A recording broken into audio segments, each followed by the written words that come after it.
Live, local, breaking news. This is WYFF News 4 at 6 in high definition.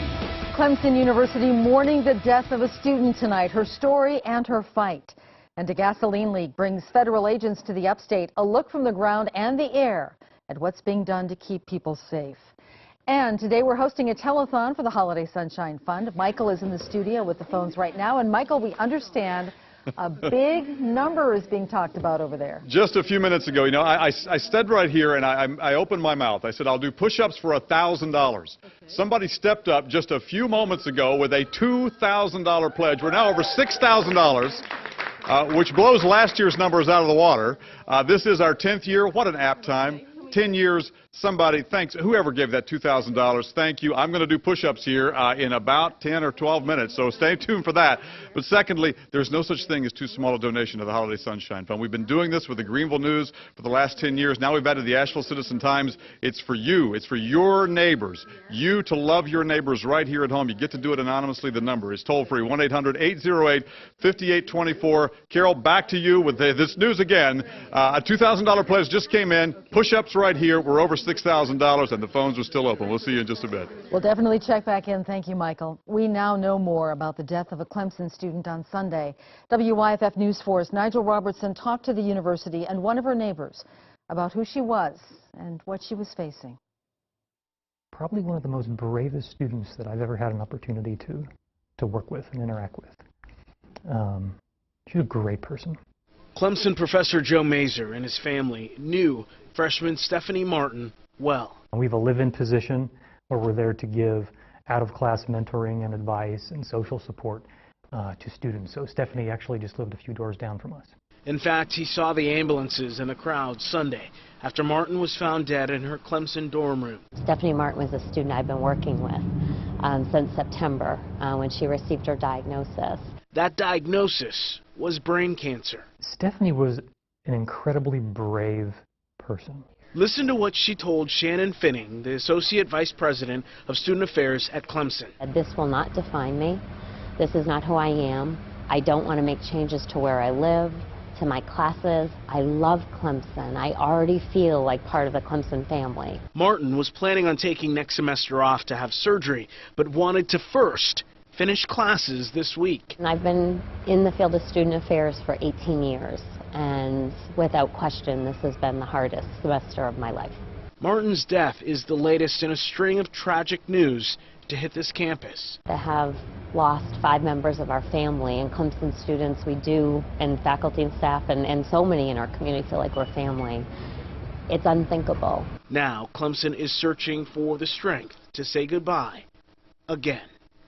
Nigel Robertson, WYFF News 4, Clemson. The memorial service for Stephanie Martin will be held at 4 o'clock Saturday afternoon at Sand Hills Community Church in Columbia. The body of a missing man was found behind a high school this morning. The Rutherford County Sheriff's Office says Aaron Crawford's body was found in the woods between Harris Henrietta Road and Chase High School. Deputies say the man was involved in a wreck Sunday morning in front of the school. Witnesses say he left the scene and walked into the woods behind the school. An autopsy for Crawford is set for tomorrow. Tomorrow we also get to see the results of an investigation into how Bob Jones University responded to past reports of sexual abuse and assault. WYFF News 4 investigates. Gabrielle Komorowski joins us now. Gabby, how long did it take to put this report together? Well, Michael, Bob Jones University asked for an investigation about 2 years ago after former students complained that the school did not respond appropriately to reports of abuse. Bob Jones hired a firm called Grace to investigate. Grace is scheduled to release its final report tomorrow at 11 a.m. Today, University President Steve Pettit spoke to staff and students and apologized to victims. We did not live up to your expectations, and we failed to uphold and honor our own core values. And we are deeply saddened to hear that we added to the pain and suffering.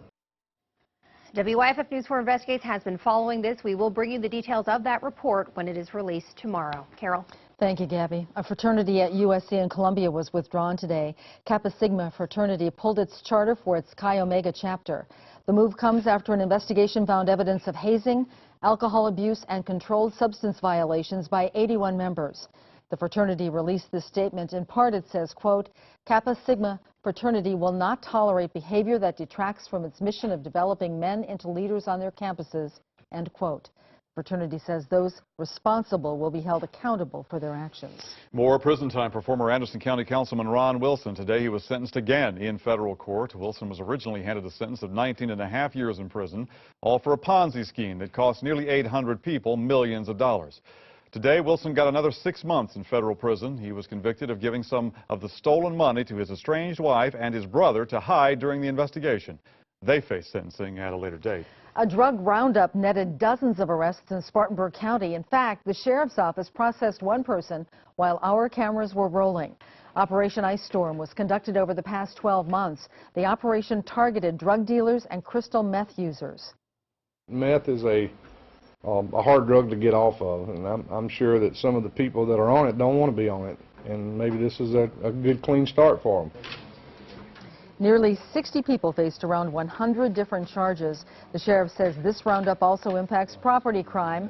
Deputies recovered stolen cars, motorcycles, ATVs, and guns. Sky 4 Live once again continuing to help us cover a gasoline leak in Anderson County. Repair work goes on there outside Belton. It's expected to go well into the night again. This is all happening near Lewis Drive and West Calhoun Road. WYFF News 4's Ashley Swan is here. Ashley, how's this thing affecting the people who live there? Well, Michael, it was actually someone in the area who tipped Plantation Pipeline off to this leaking gasoline. Residents there tell us they're relieved it's being taken so seriously. And I smelled it when I put my dogs out. It was a strange smell. Like gas. Like gas. That tipped residents off to a gasoline leak here along this remote stretch of land near Lewis Drive and West Calhoun Road outside Belton. After I heard about the leak and then saw all those men, I was a little concerned. A concerning situation that's elicited a serious response from Plantation Pipeline crews. They, along with local, state, and even federal agents, are working through the night and day to clean up the pipeline. It's about 8,000 gallons is what is supposed to have leaked out of the pipeline. EPA Coordinator Jason Booth says in addition to the smell, residents notice dying vegetation along the line. He says it's hard to know how long the gasoline may have been leaking. Because it was, underground. It wasn't like there was a big pool of gasoline. Booth says air monitoring shows no threat to area residents. He also says the gasoline doesn't appear to have reached a nearby stream, another good sign. From the monitoring that we've conducted, there's really nothing to worry about. I feel safe. I feel fine. Now if they knock on my door and say you better go, I'm gone. And a pipeline representative says they hope to have the line fixed and service restored by the morning. Cleanup will take a bit longer. Carol. Ashley, thank you. Bulldozers are making way for a neighborhood park at a burned-out mill site. WYFF News 4's Myra Ruiz is live and local in Greenville County. Myra? Well, Carol, we're standing across from what used to be the site of Poe Mill. The plant closed decades ago, and the building burned down in 2003. And today, cleanup efforts at the site started. Long overdue. I think it should have been done several years ago. Well, once it burned, it just went to nothing. There's nothing there anymore. You can see what's there now. Just nothing.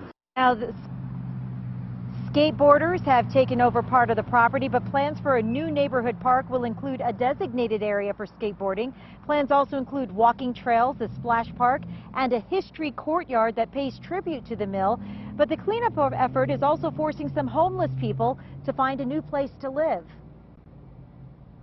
We don't have a lot of that stuff, and they're taking it from us little by little. I mean, we don't have nothing but our hearts. Cleanup efforts are expected to continue through March, but it's not clear when the new park would be finished because testing is still necessary after the cleanup. Myra Ruiz, WYFF News 4, live in Greenville County.